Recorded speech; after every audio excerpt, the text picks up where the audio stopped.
Lucas 14, versículo 15 ao 22 diz o seguinte: E ouvindo isto, um dos que estavam com ele à mesa disse-lhe: Bem-aventurado o que comer pão no reino de Deus. Porém ele lhe disse: Certo homem fez uma grande ceia e convidou a muitos. E à hora da ceia mandou o seu servo dizer aos convidados: Vinde, que já está tudo preparado. E todos a uma começaram a excusar-se. Disse-lhe o primeiro: Comprei um campo e importa e vê-lo. Rogo-te que não me hajas por escusado. Outro disse: Comprei 5 juntas de boi e vou experimentá-los. Rogo-me que não hajas por escusado. Versículo 20. E outro disse: Casei e portanto não posso ir. E voltando aquele servo anunciou essas coisas ao seu senhor. Então o pai de família, indignado, disse ao seu servo: Sai depressa pelas ruas e bairros da cidade e traze aqui os pobres, os aleijados e os mancos e cegos. E disse o servo: Senhor, feito está como mandaste, e ainda há lugar. Meus irmãos, deixa sua Bíblia aberta aí no texto, para a gente meditar na palavra. Esse Evangelho de Lucas e o próximo, o livro de Atos, que é o segundo após o Evangelho de Lucas, foram escritos por Lucas, um médico, um homem muito culto, muito inteligente. Porém, ele não era dos 12 discípulos que se tornaram apóstolos, que seguiram a Jesus.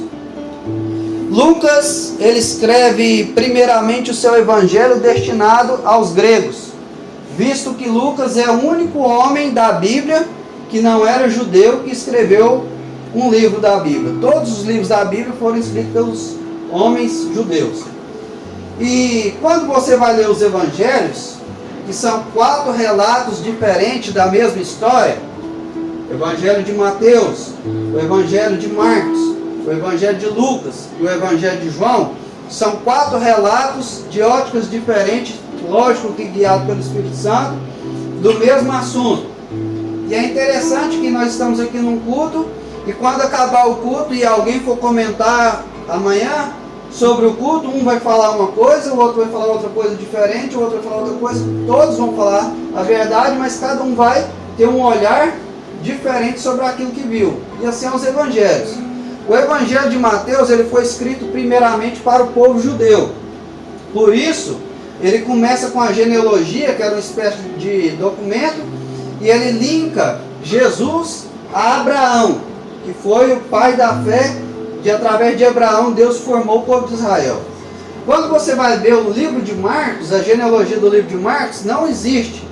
Por quê? Porque Marcos escreveu para os romanos e retratou Jesus como servo fiel. E o servo naquela cultura não tinha genealogia. Por isso que no Evangelho de Marcos você não vai ver genealogia. Lucas, porém, escreveu aos gregos e aos gentios. Por isso, na genealogia do livro de Lucas, quando você vai começar a ler, lá em Lucas, capítulo 3, você vai ver que Lucas, ele não linka Jesus a Abraão, mas ele linka Jesus a Adão. O que isso significa? Significa que Jesus não é o salvador apenas do povo judeu, mas Jesus é o salvador de todo homem que o aceita como Senhor e Salvador de sua vida. João, porém, também não escreve genealogia, porque ele mostra Jesus como o Filho de Deus, o Verbo vivo. Então, Lucas, ele vai escrever aos gentios, aos gregos. Você sabe que a Grécia até hoje é conhecida como o berço da filosofia. Então Lucas vai apresentar Jesus como um homem perfeito. Lucas vai mostrar a vida de oração que Jesus tinha. Lucas vai enfatizar o cuidado que ele tinha com as mulheres, algo que naquela cultura não era visto com frequência. Lucas vai mostrar que Jesus era um homem muito inteligente, um intelectual, e ele vai falar sobre muitas parábolas de Jesus, inclusive essa parábola que nós lemos aqui em questão, conhecida como a parábola da grande ceia. Qual que é o contexto dessa parábola? O contexto dessa parábola, você que está com sua Bíblia aberta, começa no Evangelho de Lucas, capítulo 14, a partir do versículo 7. E lá ele vai falar, tia Renato, da parábola da grande dos primeiros assentos. Desde aquela época, irmão Alessandro, tinha aquelas pessoas que gostavam de se gloriar, de ostentar, tinha aquelas pessoas que gostavam de ser mais que os outros. E naquela época tinha muitos banquetes. E essas pessoas que gostavam de se gloriar, gostavam de sentar nos primeiros assentos, que era deixado para as pessoas que tinham mais honra. E aí Jesus vai dizer para eles, quando vocês chegarem numa festa, não quero pegar os primeiros assentos não, se achando importante, porque se não chega uma pessoa mais importante que você, e o dono da festa fala assim, deixa esse lugar aqui para essa pessoa mais importante, senta lá atrás, e você vai ser envergonhado. Jesus ensinando que nós não devemos buscar glória para nós, mas quando nós temos humildade, essa humildade vai se tornar em glória, porque Jesus ele tem prazer em honrar aquele que é humilhado. E aí um certo homem diz, um versículo antes daquilo que nós lemos aqui, no versículo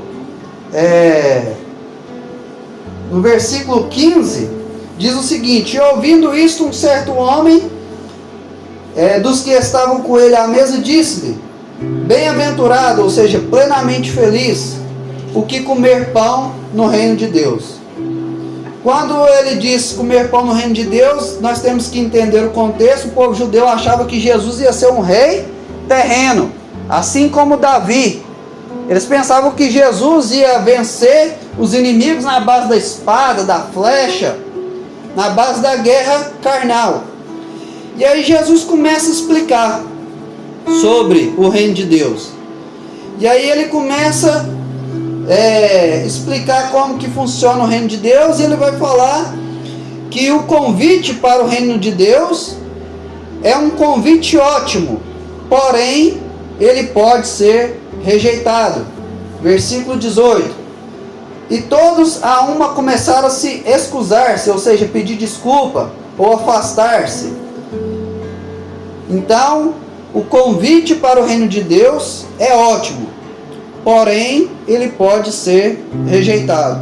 Eu já contei aqui, a maioria de vocês sabe, um dia eu trabalhando, e tinha uma senhora ali no centro da cidade, já de certa idade, ela estava doente, e eu não sei se ela tinha Parkinson ou qual que era a doença, ela estava dando uma crise assim, balançando assim, demais, sacudindo, a cabeça dela passava pertinho da parede, assim, sentada, ela muito agitada. Eu perguntei à funcionária dela, pergunta se ela quer uma oração. E ela disse que sim. Eu fui lá, ela muito agitada, eu comecei a orar para ela, e uma das poucas vezes que isso aconteceu, ela se acalmou na hora e ficou normalzinho, Ismael, normalzinho. Deus deu uma graça tão grande, uma oportunidade tão grande, e Deus me deu tanta graça que em poucos minutos, assim, 2, 3 minutos, eu resumi o plano de salvação, de uma forma que se eu for falar aqui agora, talvez eu não consiga. E eu peguei e perguntei para ela, você quer fazer uma aliança com Deus aqui agora, perante o céu e a terra, para que se você partir para a eternidade hoje, você possa ir salva? Ela olhou para mim, Ismael, e diz o seguinte: a proposta é muito boa, mas eu vou pensar mais um pouco. Infelizmente ela já partiu para a eternidade, só Deus sabe qual vai ser o destino eterno dela. Então nós vemos aqui, Jesus começa a explicar que o convite para o reino de Deus, o convite para a comunhão com Deus é ótimo, porém ele pode ser rejeitado. E eu quero destacar aqui com vocês essa noite alguns pontos dessa parábola. Primeiro ponto a destacar: o banquete é ótimo e é de graça. Aleluias! O banquete é ótimo e é de graça. Ninguém daqueles homens, Jefferson, que foi convidado para aquela parábola da ceia, precisava chegar lá e comprar um ingresso de R$200, R$300, R$50, que seja. O banquete, a mesa estava posta, e ninguém precisava pagar nada por aquilo, porque quem estava convidando ia bancar, do bom e do melhor. O que isso significa para nós, espiritualmente falando? o convite à salvação é ótimo e é de graça. Já está pago. Jesus pagou lá na cruz. Aleluia. Porém, cabe a mim e a você aceitar esse convite. Cabe a mim e a você aceitar esse convite. Estava tudo preparado. O convite foi feito, irmão Silvano. Agora, cada um deles tinha a opção de escolher ir ou não. A salvação, ela é pela graça, através da graça. Já foi pago. Porém, ela mesmo sendo um dom, ela precisa ser buscada. Ela precisa ser buscada. O Silvano ganhou esse carro aí no sorteio, lá em Brasília, né, Silvano? Você precisou ir buscar lá, eu trouxe aqui para você. Ele ganhou, mas ele teve que buscar. Assim é a salvação. Deus disponibiliza para cada um de nós, mas nós precisamos buscá-la para ter esse momento de comunhão ali com Deus eternamente. Então esse é o primeiro ponto que eu quero destacar. Segundo ponto que eu quero destacar: na cultura da época, a mesa fala de comunhão. Duas coisas que são santíssimas para o povo judeu é a mesa e o leito, ou seja, a cama. A mesa fala de comunhão e a cama fala de intimidade. Então, quando alguém rejeitava, irmão Maico, o convite de participar daquele banquete, ele não estava apenas rejeitando um convite para comer, mas ele estava rejeitando uma comunhão com Deus. Quando alguém rejeitava o convite de participar de uma mesa, de um jantar, de um almoço com alguém ali na cultura judaica, ele não estava apenas rejeitando aquela comida ali, mas estava rejeitando a comunhão. E o que é que isso significa para nós? Deus quer ter comunhão com cada um de nós aqui, mas a comunhão de Deus não é imposta, ela é proposta. Está preparado o lugar, está preparado o terreno, o véu foi rasgado de alto a baixo. Cabe a mim e a você aceitar o convite ou não. Então este é o segundo ponto dessa parábola que eu quero destacar com vocês. Glórias a Deus. O primeiro ponto: o banquete é ótimo, mas pode ser rejeitado. Segundo ponto: a cultura da época, a mesa fala de comunhão. Terceiro ponto a destacar: sempre haverá alguma coisa para fazer. Por isso, a necessidade de estabelecer prioridades. Do versículo 18, 19 e 20, você que está com sua Bíblia aberta aí, um diz: eu não vou porque eu comprei um campo e eu preciso ir lá olhar. O outro diz: eu não vou porque eu comprei 5 juntas de boi e eu preciso ir lá olhar. O outro disse: eu não vou porque eu casei e eu estou na minha lua de mel. Sempre vai haver alguma coisa para nós fazer. Por isso nós precisamos estabelecer prioridades. Todos vocês aqui tinham outra coisa para fazer hoje. Poderia estar descansando, poderia estar passeando, N coisas, mas vocês priorizaram essa mesa posta aqui por Deus. E isso é o que Deus quer de nós. Isso é o que Deus quer de nós. Que nós venhamos priorizar o reino de Deus e a sua justiça, porque a palavra de Deus diz que as demais coisas serão acrescentadas. Essa questão de prioridade é interessante, porque existem muitas coisas boas, mas não tem como a gente usufruir de todas. Existem muitas coisas que são necessárias, mas não tem como nós atendermos todas as áreas de uma só vez. Por isso nós precisamos priorizar. Igual um exemplo: uns gostam de viajar, ir para a praia, ir para uma Caldas Novas, enfim, em algum lugar. Mas você tem que priorizar. Não dá para você viajar todo mês para um lugar bom. Pelo menos para a maioria de nós. Todos nós queremos, tem vontade de ter um carro melhor, uma casa melhor, fazer uma viagem lá para o Pantanal, né, Bira? Pegar uns pintados, uns os dourados. Porém, nós temos que priorizar, porque se a gente for querer fazer tudo, nós não fazemos nada. Por isso, a importância de estabelecer prioridades. Deus, família, trabalho e a nossa tempo para nós mesmos. Essa é a palavra que Deus tem para nós. Nós precisamos estabelecer prioridades. Eu sempre tenho dito para as pessoas que vêm aqui nas quartas-feiras, é um dia só por semana, deixe isso como prioridade na sua vida. 1 hora e pouquinho, deixe isso como prioridade. Quarto ponto a destacar. Eles começaram a se excusar ou dar desculpa. E é muito interessante algumas frases de efeito sobre essa questão de desculpa. Há uma frase de efeito sobre essa questão de desculpa que diz o seguinte: quem é bom para dar desculpa não é bom em mais nada.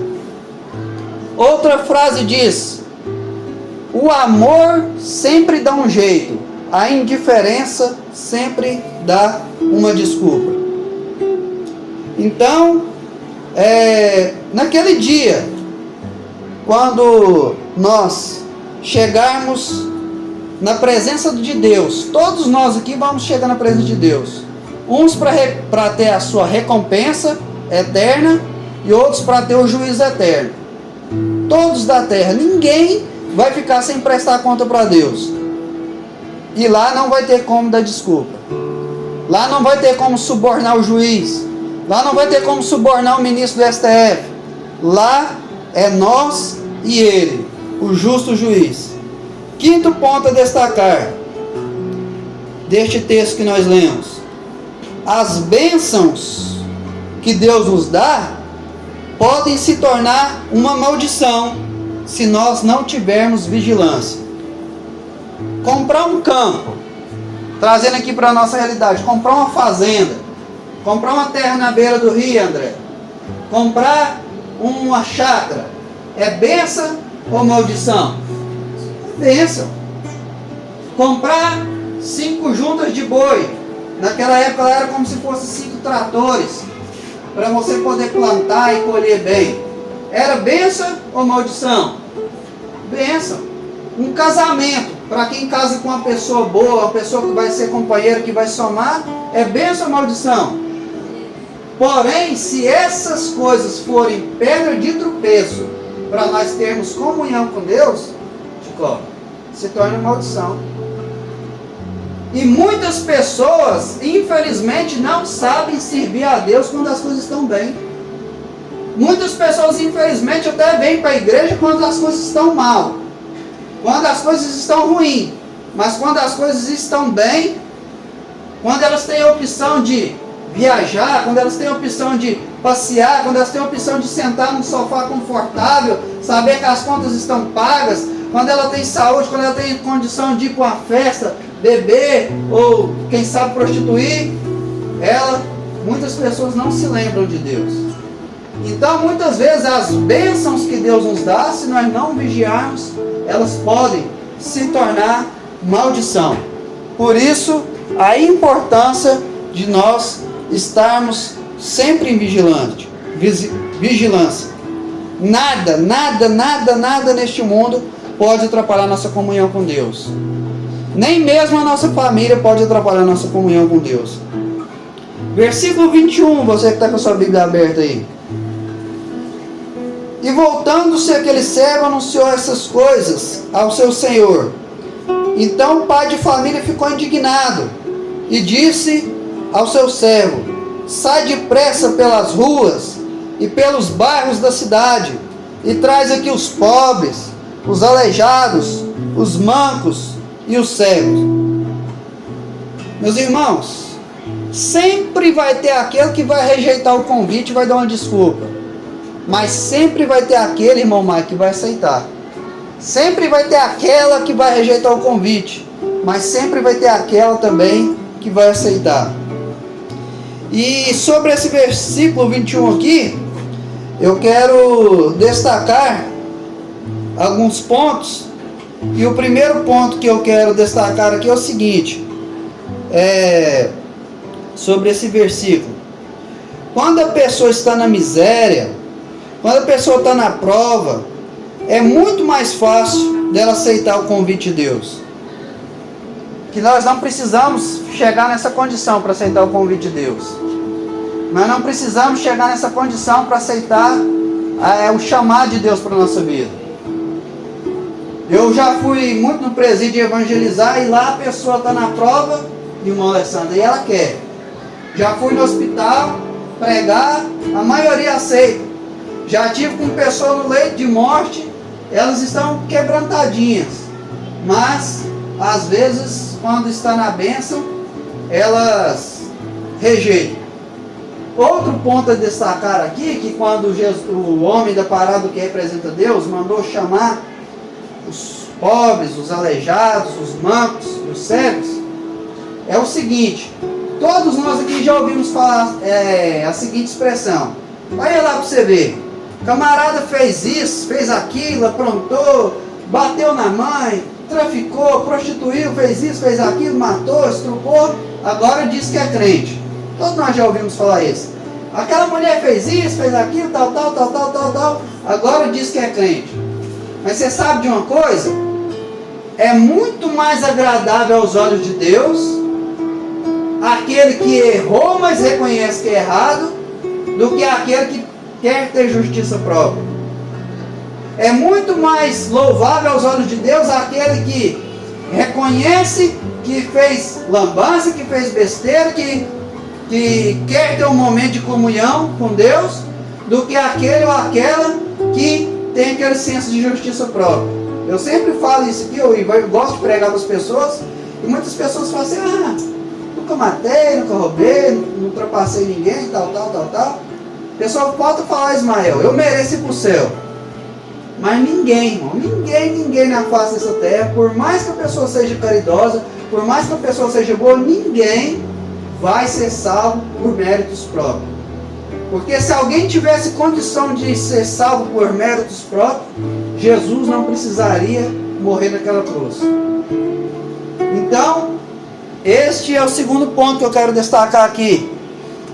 Primeiro ponto desse versículo 21. Sempre vai ter quem rejeita, mas sempre vai ter quem aceita. Segundo ponto que eu quero destacar aqui. Muitas vezes é bom a gente passar por aflições, como disse o salmista, porque elas podem ser uma oportunidade que Deus tem para nós. Terceiro ponto que eu quero destacar aqui, que eu já até falei um pouco sobre isso: o pior desastre na vida de um homem que quer se relacionar com Deus é confiar no seu próprio mérito. Isso é um desastre. Quarto e último ponto desse versículo aqui: às vezes as aparentes maldições podem se tornar em bênção.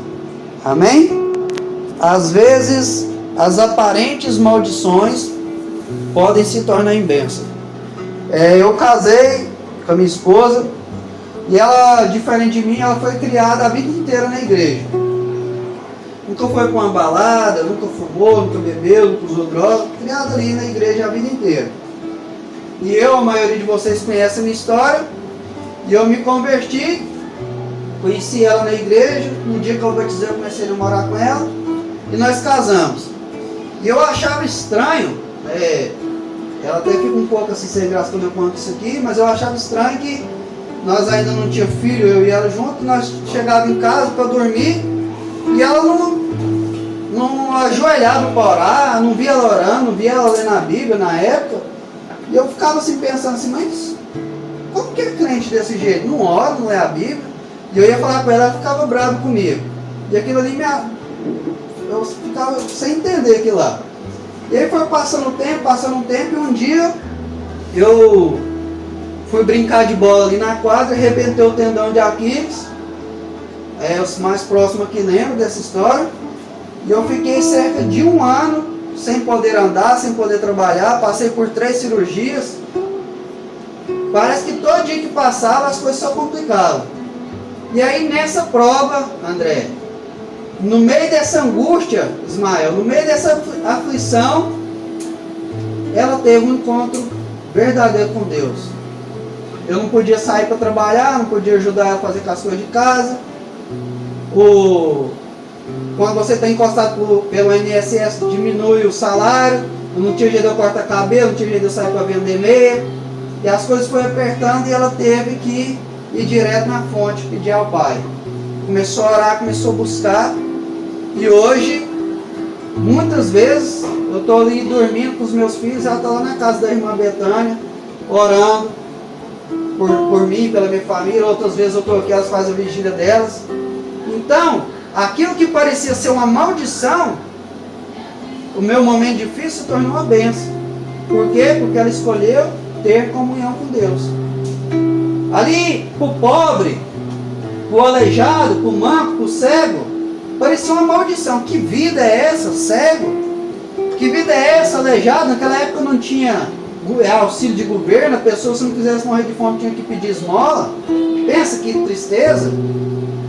O manco não tinha jeito de trabalhar direito. Para eles era uma aparente maldição, mas aquela aparente maldição abriu uma porta para um convite para sentar na mesa que simboliza a mesa de Deus. Aleluia. Então, muitas vezes, aquilo que parece uma maldição, se nós fizermos as escolhas certas, ela se torna uma bênção. Aleluia. Deus é maravilhoso, irmãos. Poderia contar muitos testemunhos desse tipo, não só meu, mas de outras pessoas ou personagens bíblicos, mas eu vou contar só mais um brevemente aqui. Tem o Danilinho, eu chamo ele de primo, mas ele não é meu primo, os meninos aqui algum conhecem, Danilinho lá, Ismael, dos BDL. Ele morava de aluguel na casa do Juninho, que é meu primo mesmo. Pagava baratinho lá na vila, todo mundo no lugar que ele gostava, conhecia todo mundo. Porém, o Gustavo, filho do Juninho, pediu a casa para morar lá. E aí, aquilo que aparentemente era uma coisa ruim, ter que sair da vila onde ele gostava, procurar uma casa, pagar um aluguel mais caro, enfim, aquilo que parecia ser uma coisa ruim, foi uma bênção na vida dele. Sabe por quê? Porque a esposa dele tinha um lote na mesma rua, e ele foi lá e construiu a casa dele. Está lá construído. Então, muitas vezes, quando nós passamos por adversidades, muitas vezes quando nós passamos por problemas, nós temos que parar, respirar e falar: Deus, o que o Senhor tem para mim aqui? O que o Senhor tem para mim aqui? Porque Deus é Pai, meus irmãos, e Ele tem coisas boas. Então nós precisamos saber que às vezes uma bênção que Deus nos dá pode se tornar maldição se nós deixarmos ser pedra de tropeço para nossa comunhão com Deus. E às vezes uma aparente maldição pode se tornar uma bênção se ela for a ponte que Deus usa para nós termos comunhão com Ele. No versículo 21 que nós lemos, é interessante que as pessoas ali daquela parábola eram pobres, mas cearam com o rico. O que isso significa para nós? Nós podemos ser até pobres financeiramente, mas todos os dias nós temos a oportunidade de ter comunhão com Deus, que é o dono de tudo. Amém? Naquela parábola ali que Jesus contou, tinha os aleijados e os mancos, mas eles se assentaram à mesa com pessoas importantes. E uma das coisas interessantes da mesa é o seguinte, Ilza: eles eram aleijados e mancos, mas quando ele senta aqui, ó, da mesa para baixo todo mundo é igual, Silvano. Não aparece diferença de ninguém. O que isso significa? Às vezes nós temos os nossos pecados, temos as nossas falhas, temos o nosso passado que nos acusa, as escolhas erradas, mas quando nós assentamos na mesa da comunhão com Deus, os nossos defeitos desaparecem. Por quê? Porque aonde Deus chega, o que aparece é a glória dele. Aleluia. Aonde Deus chega, o que vai se destacar é Ele. Assim como quando a noiva entra no casamento, ela rouba a cena. Quando Deus entra na vida de uma pessoa, as pessoas já não vê mais aquela pessoa, mas eles vê Deus, vê Cristo na vida dela. Isso também, da mesma forma com o cego, que era um caso de limitação, mas experimentou ali momentos maravilhosos naquela ceia. O que isso representa para nós? Nós podemos ser limitados, como eu disse, podemos ter nossas falhas, mas podemos experimentar de momentos maravilhosos de comunhão com Deus. E eu termino aqui com o que para mim é a melhor parte da parábola, versículo 22, você que está com a Bíblia aberta aí. E disse o servo: Senhor, feito está como mandaste, e ainda há lugar. Meus irmãos, ainda há lugar. Aleluia. Talvez você entrou aqui hoje com seu coração arrebentado. Talvez você entrou aqui hoje desesperançoso. Talvez você entrou aqui hoje pensando na vida, qual que é o sentido da vida. Mas Deus manda te dizer que nessa noite ainda há lugar.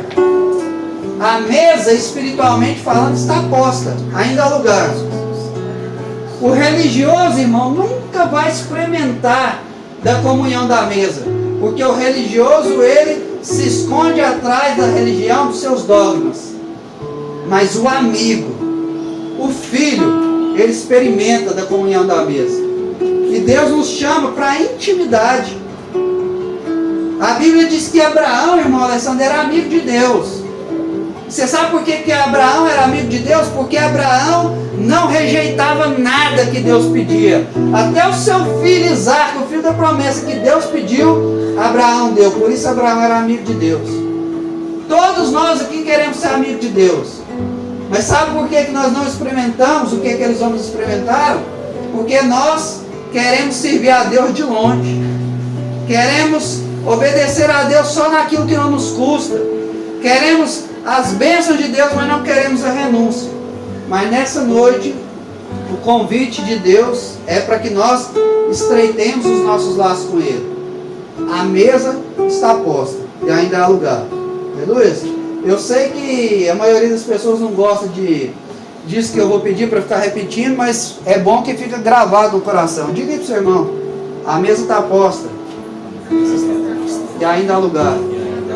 Glória a Deus. Ainda há lugar. Essa é a boa notícia. Ainda há lugar. A má notícia